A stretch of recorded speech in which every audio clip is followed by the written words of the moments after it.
मौलाना इलियास कादरी ऐसे नमाज़ी हैं जो फरमाते हैं कि जब से मैंने होश संभाला है मुझे नहीं याद पड़ता कि मेरी कोई नमाज कज़ा हुई है। ये दुनियावी माल से ऐसी बेरुग़बती रखते हैं कि ये फरमाते हैं मुझ पर ज़कात फ़र्ज़ ही नहीं।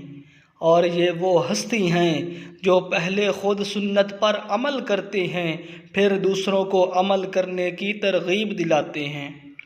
फिर ऐसे ही तो नहीं दुनिया इन्हें अमीर अहले सुन्नत के लक़ब से पुकारती है। ये वो हस्ती हैं जिनकी सोहबत में वक्त गुजारने की ख्वाहिश बड़े बड़े उलमाए कराम को भी रहती है। और यही वो हस्ती हैं जिनकी बदौलत पूरी दुनिया में कुरान और सुन्नत का पैगाम फैल रहा है।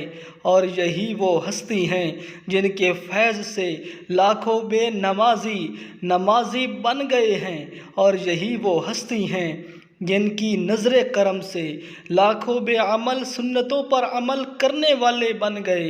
यही वो हस्ती हैं जिन्होंने उम्मत को सुन्नी सहीउल अक़ीदा उलमा दिए।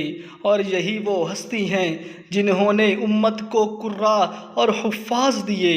और यही वो हस्ती हैं जिन्होंने उम्मत के दिलों में इश्क़ सहाबा व अहले बैत की शम्मा रोशन की। और ऐसी शम्मा रोशन की कि आज बच्चे बच्चे की ज़ुबान पर ये नारा है हर सहाबी नबी जन्नती जन्नती। और यही वो हस्ती हैं जिनको आपके ईमान की